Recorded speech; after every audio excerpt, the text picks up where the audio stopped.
Hey everybody, it's Christina. Welcome back to my YouTube channel. If you're new to my channel, be sure to subscribe, hit the notification bell so you can be notified when I post new videos, and don't forget to give today's video a thumbs up. Today's video, I'm going to show you how to make the We Are Memory Keepers explosion box, and I'm going to go through not only how to put it together, but also the best folds and the best type of paper to use this so you can get the explosion effect. So this is a thicker cardstock, and I found depending on which way I folded the sides, I got a better reaction. If I use a thinner cardstock or pattern paper, it's not quite as good, but I thought I would just take you through the steps of how to use the punch board, the explosion box punch board by We Are Memory Keepers, and how to fold the sides to get your best effect with the pop out of the explosion of your box.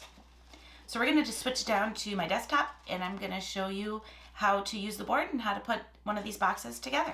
This is the explosion board, and it's really easy to use. We have a section here that tells you what size papers you need for the different size boxes, and it goes from an extra small all the way up to an extra large. And then we have a section down here that tells us what lid sizes. So we have the extra large to the extra small. So you can actually make a lid for each size of the boxes that you put inside of your explosion box. Also tells you what size papers that you need for each of the different areas. Then up at the top here we have our diagonal line for creating our folds in the centers and also the folds for our lids.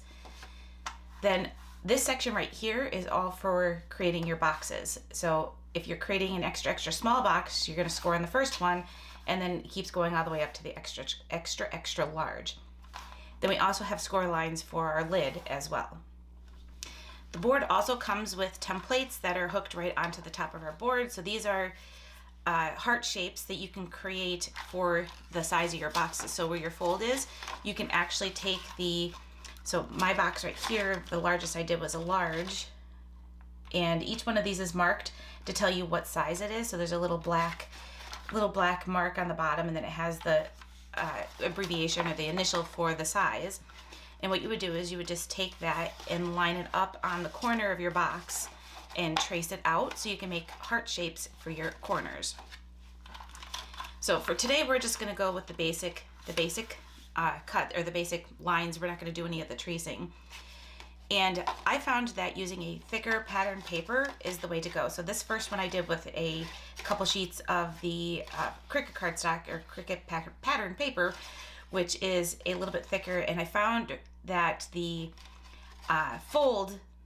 certain ways that you fold it help with the explosion of the box. So I'll show you that in a second. We're going to be doing the small, medium, and large boxes.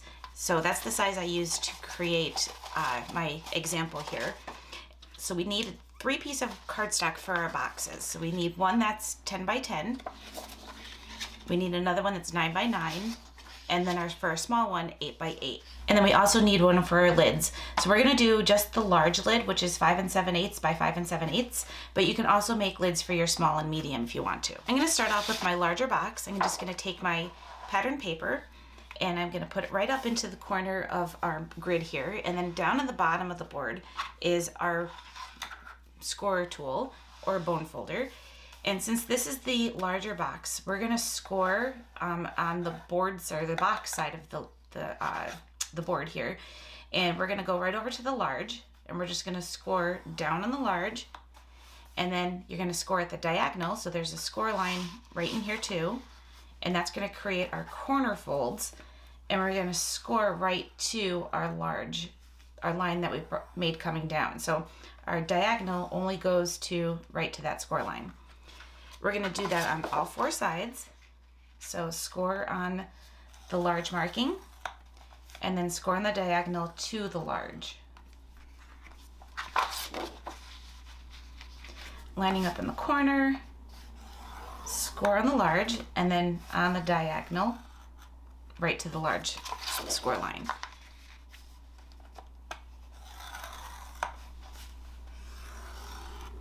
Okay, and we have all 4 sides done. So I'm going to go ahead and do the other 3 boxes. The other 2 boxes. So it works the same. So we're going to do our medium, but this time we're going to use our medium mark on the scoreboard, doing our line down, and then on the diagonal to our medium line. And you can kind of feel that once you get there, because the score is right here, you can kind of feel, especially if you're using a pattern paper, it might be hard to see. So we're doing a medium box, score at the medium and at the diagonal.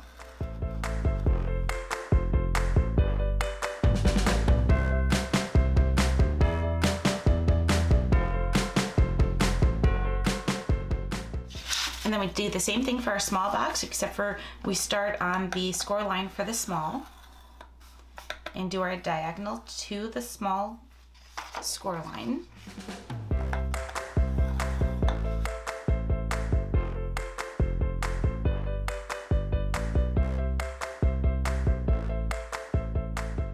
And then for our lid, we're gonna take our lid, and it works the same way, except for that you're gonna use the lid score line and the diagonal to the lid mark. So we're gonna score on the lid and on the diagonal to the lid score line.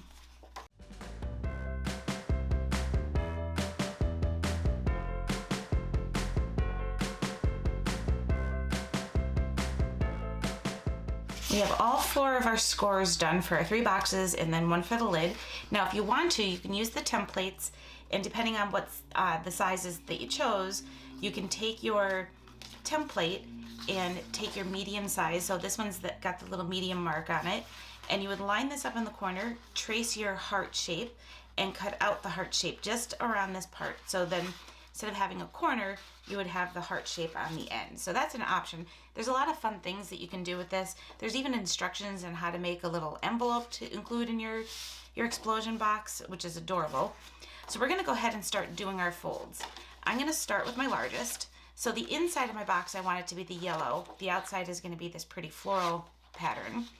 I'm gonna fold on all of the score lines. And do all 4 sides.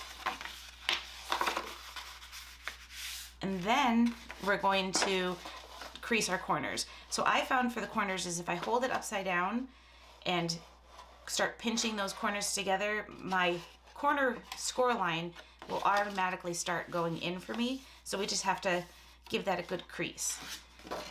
So I'm taking my 2 corners right where the score lines are, bringing that together, and then I hold my fingers to hold that piece of that score that created into the center.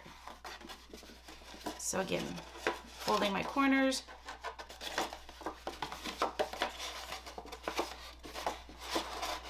Just have to make sure you get it right down to the corner of the box, and then we'll crease our score line.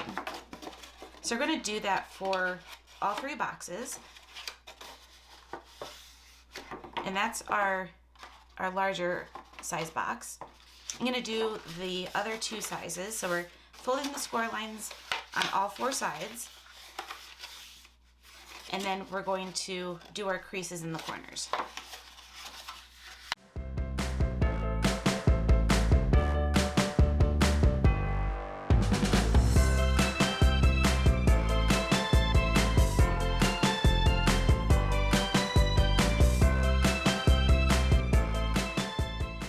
So there we have our 3 boxes. Now, one thing you want to pay attention to, so if you're using pattern paper, is what you want facing up. So actually this one, the middle one, I actually wanted the other side facing up, so I just have to reverse my scoring because I want the other side of my pattern paper to stick up.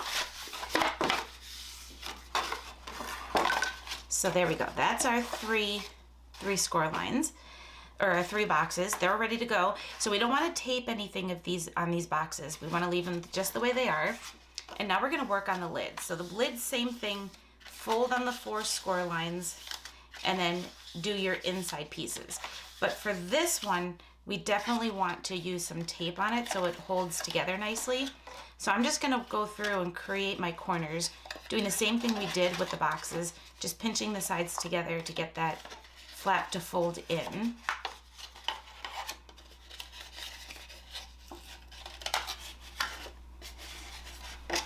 And then what we're gonna do is we're gonna lay this down flat. Now we have our little corner pieces right here where the fold is. We wanna put some adhesive in here so that when we fold it together, it will stick better. But we're also gonna add some adhesive to the inside, and I'll show you that in a second. I like to use score tape because it's a really good really good hold. And you definitely don't want to use any kind of tape runner. My example, I used tape runner and it just came apart really easily because of the force of the boxes, especially with using a thicker cardstock. So I'm just going to take a piece of score tape and stick that down at a diagonal so that when I fold this in, the pieces are just going to stick together.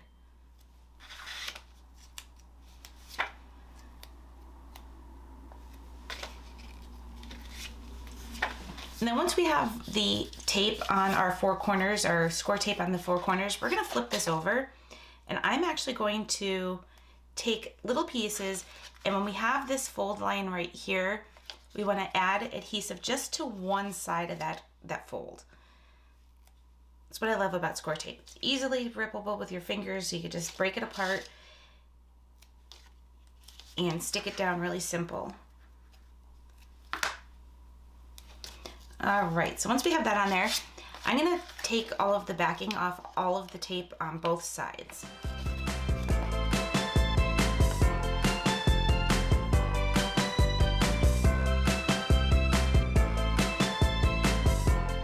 I'm gonna flip it over, do the inside pieces as well.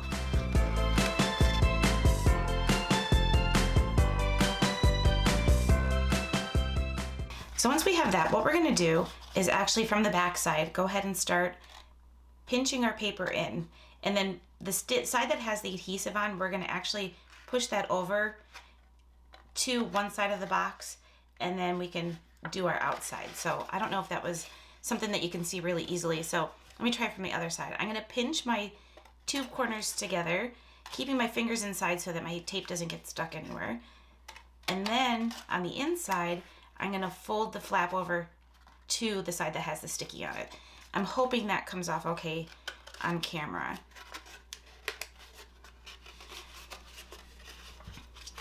We'll do it from the inside this time. So I have adhesive on this section. I'm gonna fold that in, and that starts to create that fold, and then I'm gonna stick together the corners.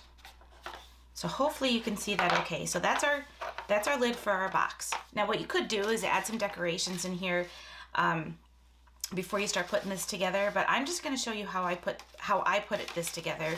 I'm gonna start with my largest piece down, and then I'm gonna take my middle section and flip that over and just add some score tape to the middle of this. The score tape is gonna hold it in place really nicely once it's on there.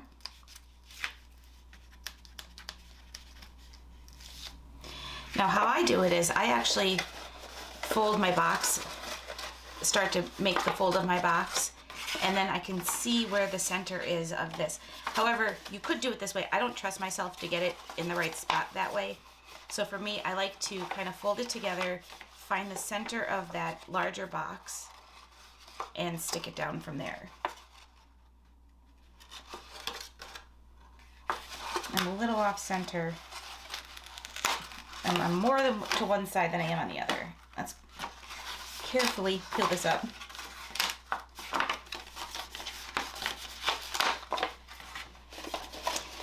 Take two on that one.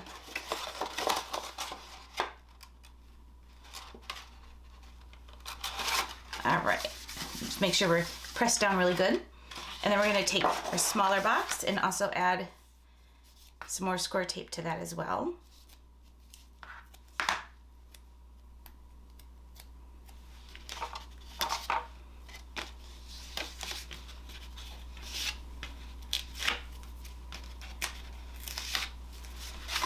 Again, I like to start to make the box.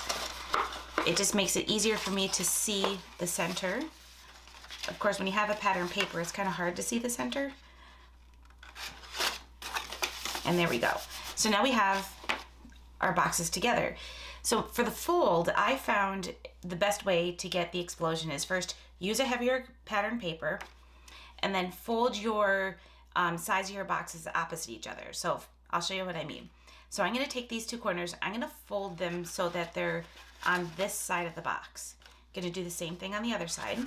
Fold those so they're on that side. And then when I go to do my next box, I'm gonna fold them towards the side of the box, the opposite side of the fold on this box. So I'm going center, center, and then this starts to fold itself in, so it's a little easier to pick up. So now our folds are right here. So this one I'm going to fold towards the opposite direction, or the opposite side. So I'm going to fold that in, and then we could put our lid on our box like so. So there's our box. The lid is a little bit big for the box, but that helps if you add, you know, more things to it. And now when we take our lid off, we've got our explosion. So I found the thicker cardstock, folding it opposite, even when if I folded it all the same, it didn't work. So I found that doing our folds opposite, and I'll show you that one more time. So for our smaller box, we're gonna come into the side like this, like so. And then for the medium size, we're gonna fold over to the opposite side. So right now, our folds are on this end. We're gonna put our folds on this side. So bring one corner in. The hard part is trying to hold it all together without it popping out of your hands. So now we have our small box with the folds on this side, and then the medium box with the folds on this side. And then our large box, we're gonna do the same as we did for the small box, which we're gonna fold it into the opposite side of our medium box. I hope that makes sense. And that's what I found helps with the explosion.